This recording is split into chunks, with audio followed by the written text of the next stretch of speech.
Welcome, Laval. Sammy, we have an incredible episode coming up. It's one that touches the family completely and one that touches our hearts. For me, being a single dad with 2 daughters, and also for you being a woman. Absolutely, definitely. It's on conjugal violence, and here are the facts from the site of CanadianWomen.org regarding domestical conjugal violence.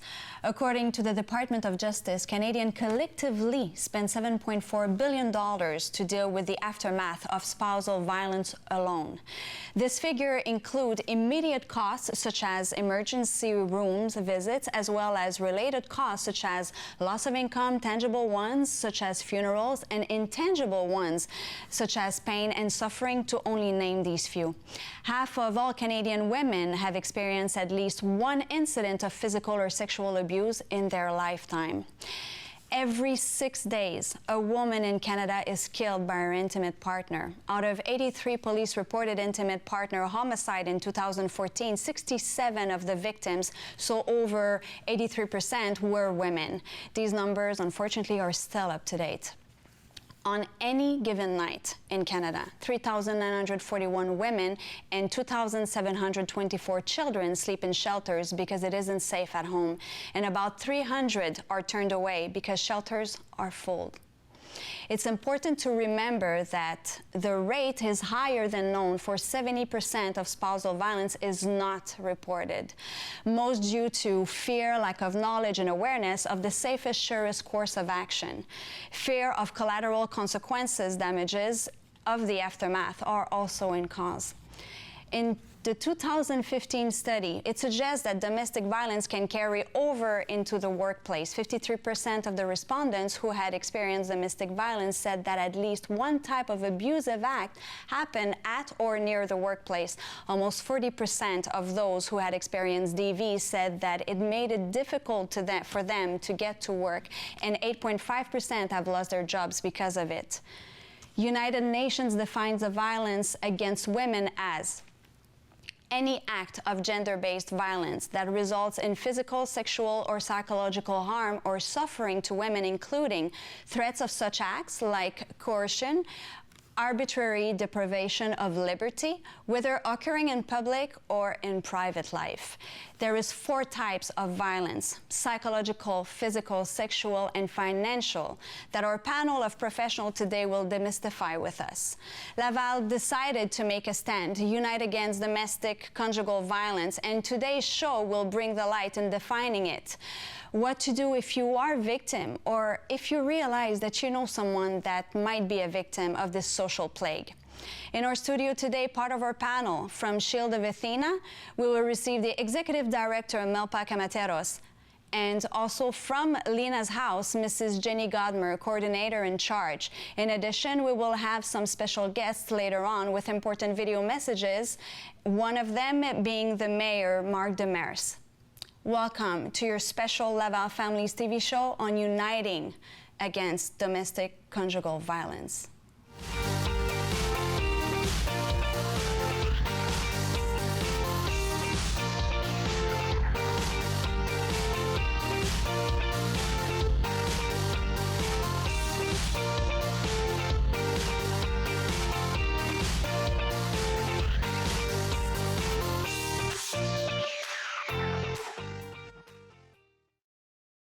Welcome, ladies. Thank you very much for being part of this very special episode.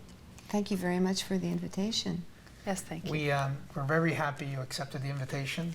Samelin and I, when we work on producing the shows, we always want to bring out the reality of what's happening, whether in this case it's Laval, and put it up to the forefront. And domestic violence, we need to talk about it more often, but this is a show just on domestic violence, so thank you for accepting the invitation. It is a very serious subject. You girls are dealing with, I call it the social plague, on a daily basis. And we would like for you to explain to us. You're from 2 different shelters, but working all together. Yes. Actually, there's 3 shelters working together in Laval. Shield of Athena, with Melpa Camateros, Well, we are an external services in Laval, and we work very closely with the 3 shelters. Laval is very, very lucky in that we have excellent services. Yes, we do. All of the groups that do work on conjugal violence are associated with the table de concertation en matière de violence conjugale et agression sexuelle de Laval. And I think we have perhaps around 30 groups present, including the City of Laval, including the 3 shelters, including Le Bouclier d'Atina, and including many, many other organizations, Youth Protection, the C3S, and they're all trying to work in a concerted fashion so as to address the pressing problem of conjugal violence here in Laval. And I say conjugal violence because domestic violence for me is a more comprehensive term that may allow for elder abuse or for other types of abuse, but we are specifically speaking about conjugal violence, which is intimate partner abuse that unfortunately exists between couples, and what the repercussions are in another way on the children if the children also are part of that family. So these are the services that we give here in Laval. Yeah, and we are 3 shelters. We have Maison de Lina, Lina's home, from Where you're from? Yeah. Where you You're the Where I- coordinator in Yes, chief, right? I am the coordinator, but today I'm here to talk for the 3 shelters because we are working together with the Shield of Athena. There's Maison Le Prélude and Maison Lester too. So we are 3 shelters that have the same mission. We are there for the women and then their children if they want to come with their children too. So We will demystify what is conjugal violence.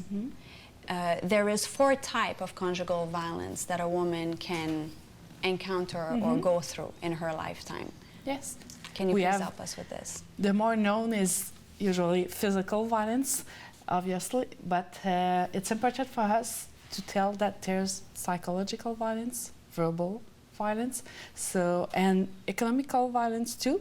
But we like to say there's other kind because sexual violence too, and it's most of the time the women they don't think they are victim when they are not victim of physical abuse because they are not sure is it conjugal violence or not. So it's really important for us to tell every woman, everybody, in fact, that there's more because usually it begins with psychological violence and it goes through. It escalates.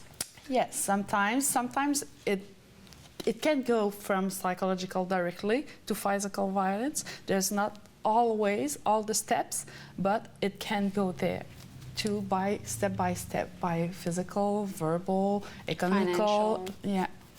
What is the current situation? Let's talk about Laval, that's our city. What's the current statistics and the situation in Laval?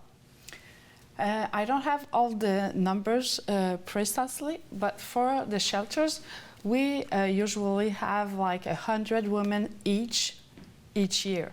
So it gives a kind of idea of all the women that needs help, and we have to refuse lots of women too because we don't have any more places.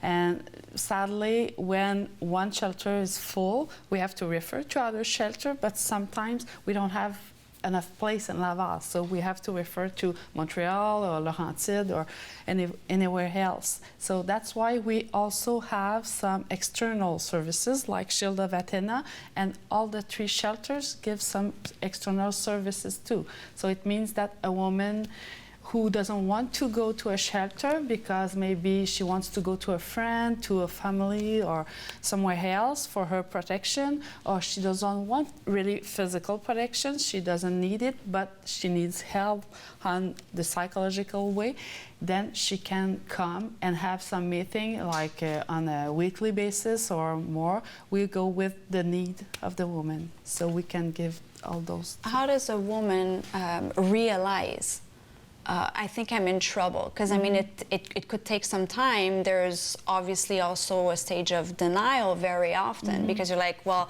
maybe it's only a misunderstanding, you know, he's never like this usually. It won't happen again. It won't happen again. Exactly. Like, Well, at the Shield of Athena, as Jenny said, we deal with another clientele because when they have to be housed, the women, we try to refer them to the 3 shelters. But in addition to the 300 cases that the shelters might see, we have another 200 that pass through the external. 60% of those cases are direct referrals from the existing health and social services, or they might even be from the shelters for external services. The other 40% are clients that come from what we call bouche à oreille, or word of mouth. That is to say, they are referred by other people who have heard of the services, and they're not sure of what kind of a position they are.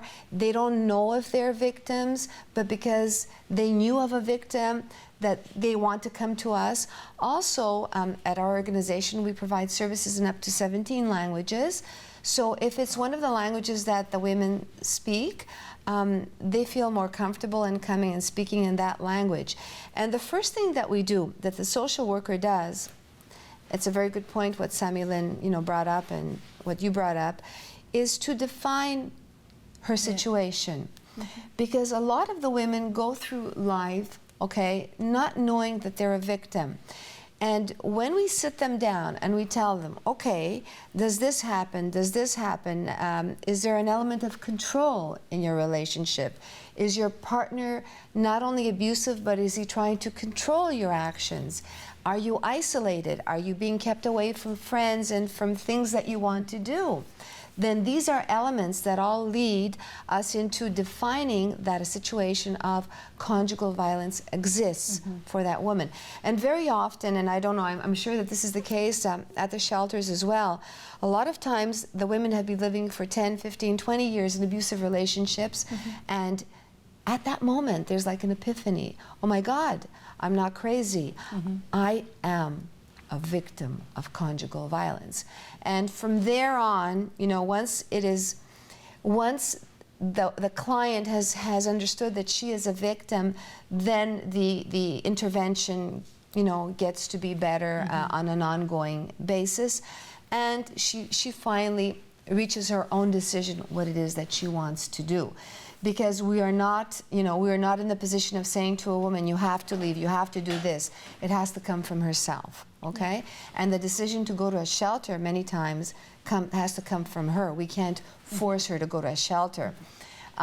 So that's what, that's a basic thing, in the intervention. Is the transition difficult in that case? Until they go to the shelter, until they're ready to go to the shelter? Yes. Well, we work a lot with immigrant women, and there I think they're more difficult they have more difficulties that they encounter because there's the language issue, there's the economic issue.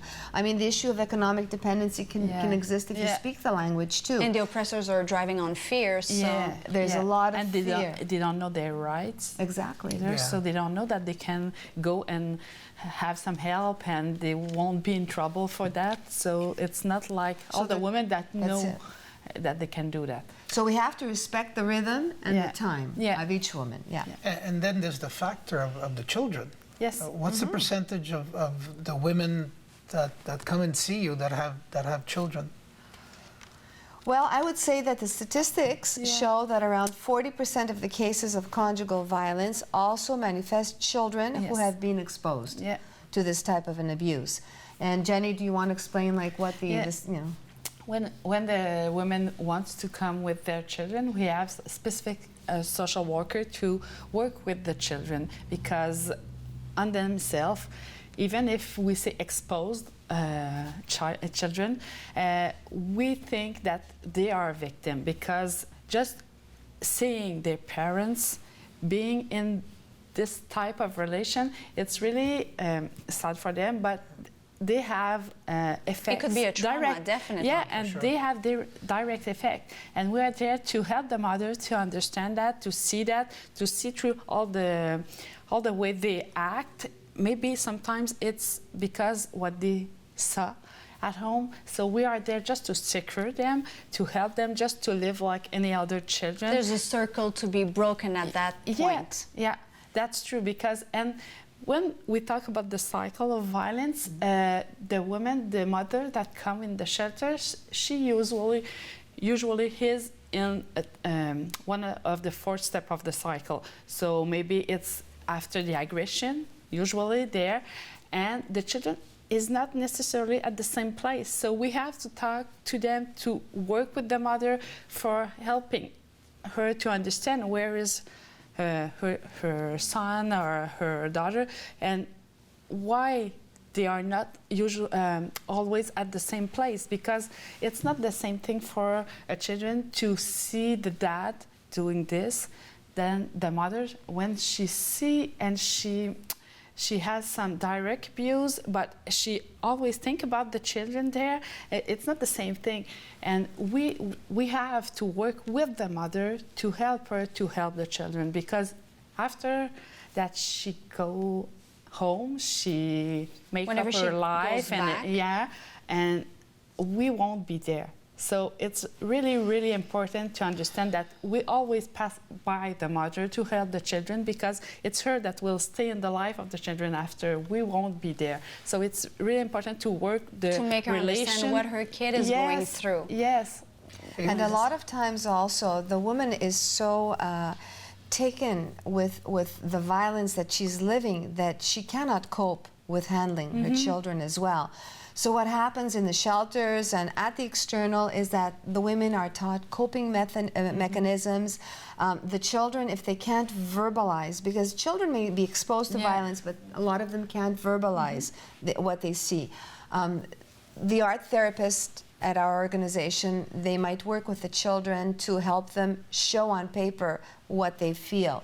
And this is very good because it helps bring out sentiments and emotions that children often repress in them, or feelings of guilt, or feelings that they are in the middle of a situation that they cannot control.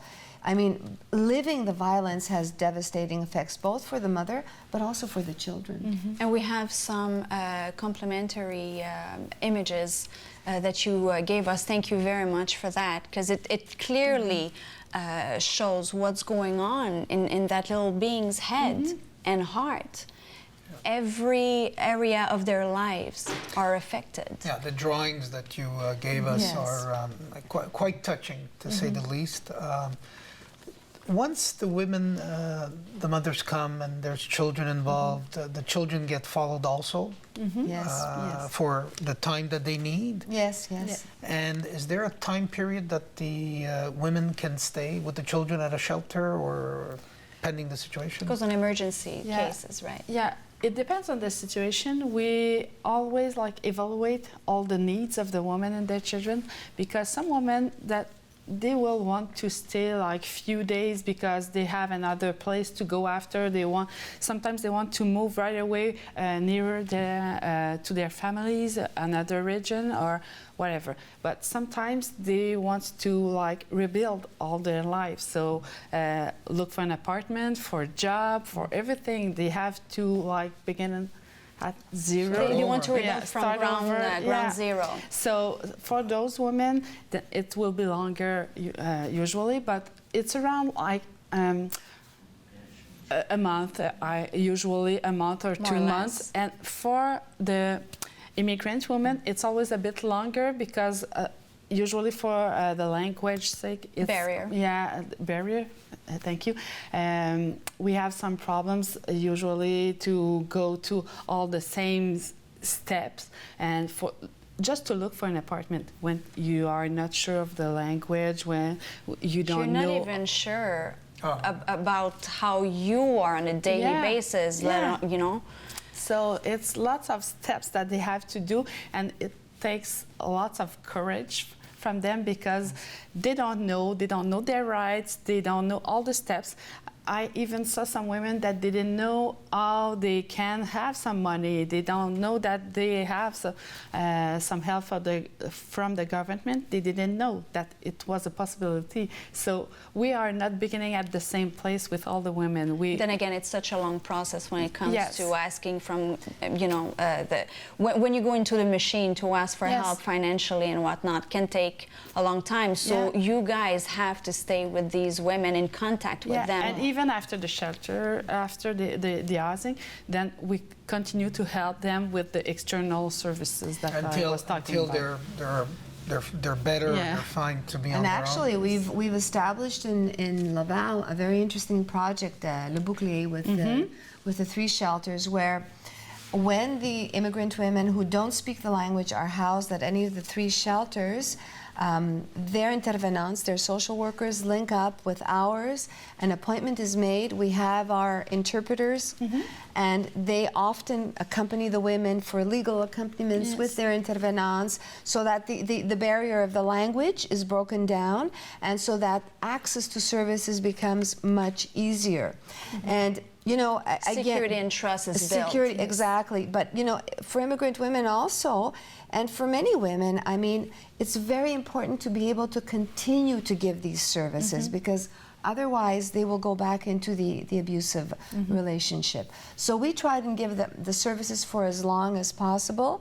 In terms of sheltering, it's not possible because there's so much of a demand and a backlog, and we see that in our And the shelter price in Montreal tag too. that it actually takes, it's Exactly. very difficult to cope with Exactly. this.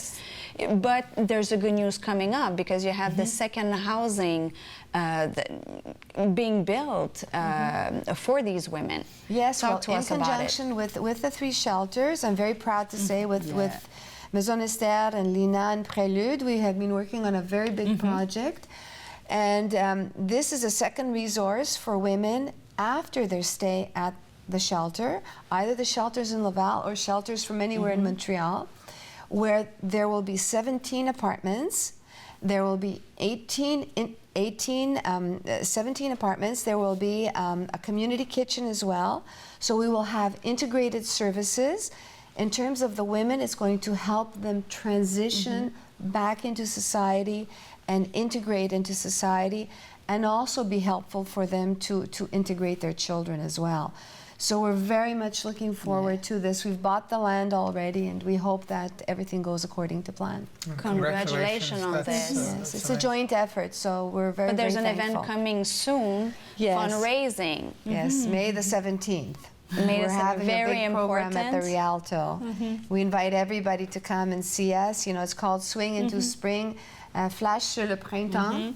Alors, on vous invite tous. We invite everybody to come and help us build that second resource. Just want to make sure there's also your shelter, House of Lina, that did an advertising. You're not crazy. Because they are not. You girls are not. It is real.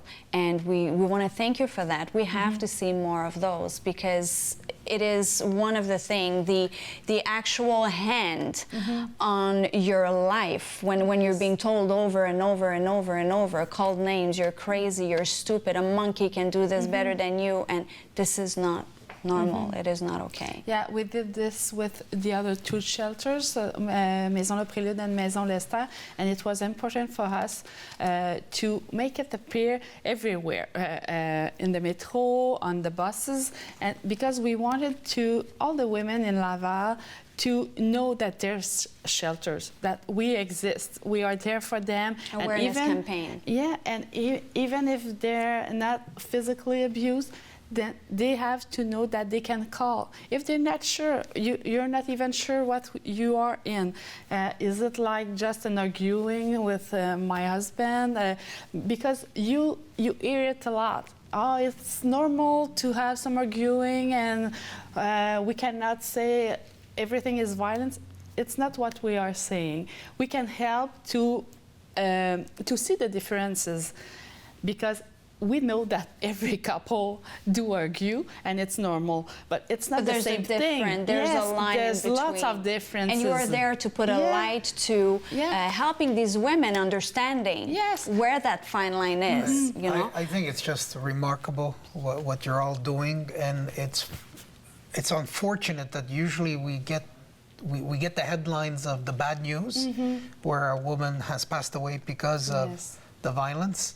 And I think we should talk about it more and keep the awareness up as much as possible. And that's the part Definitely. that I think, we see it on the front page, right? As soon as It's something- happening here. It's home. We have to understand Yeah. that.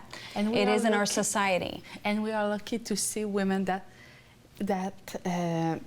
go out of this and they are doing well after. And then sometimes when we are very lucky, we can see them a few years after, and then we know that You we made a did something. difference. Yeah, Yes. we did something well. Absolutely. So that's our luck. Before we go, I just want to make sure that there is a lot of little booklets that are available to you. You can find these at Jean Coutu, and they are in 9 languages, if I am not 15. mistaken. 15 languages. So, and they're really helping. So do you have a secret? And afterwards, you don't have a secret anymore because you do recognize what's going on in your life. And you also have these ones, so do not be scared. And you have it to show that they are in different languages. Ladies, it is so, we would need more than half an hour to talk about this subject, and we thank you so much for the work and dedication. It is a vocation in helping others and empowering others. So thank you very much for everything that you do. Yeah, thank you for everything you do to help.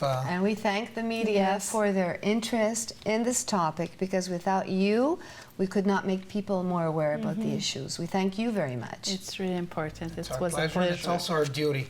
That's why we have the show, is to get important issues out like this. It's Absolutely. really appreciated. Thank you. Keep Thank up the you. great work, and we're going to invite you back in the very near future. Thank It will be a again. pleasure. Will be a pleasure. Thanks. Thanks. I want to thank Geneviève Boisvert-Pilon from la Maison Le Prélude, Jenny Goodman from la Maison de Lina, et Chantal Arsenault from la Maison Lester for embracing the cause of domestic violence against women. According to the Canadian Women's Foundation, a woman is killed from domestic violence every 6 days in our country. My team and I are proud to support these 3 women who are fighting for this great cause. It is our duty as citizens and as a city to come together and unite against domestic violence. Thank you. What a show. What a show. What a great show. It's tough to talk after a show like that when you get to know a little bit more about the statistics against women, the children involved. On a positive note, the services that are being offered, the 4 shelters that we discussed about, it's good to see there's something out there, and obviously there's not enough, but there's something to start with. You have to see authorities if you think that you might be victim of violence, and if you know someone, same thing. You're not crazy. No one should have the right to go ahead and take your power away from you. You are loved, you're a survivor. Don't see yourself as a victim, see yourself as a survivor, because there is a life after going through domestic violence. #survivor on TV Laval Family Show. Thank you everyone for being there with us. Thank you.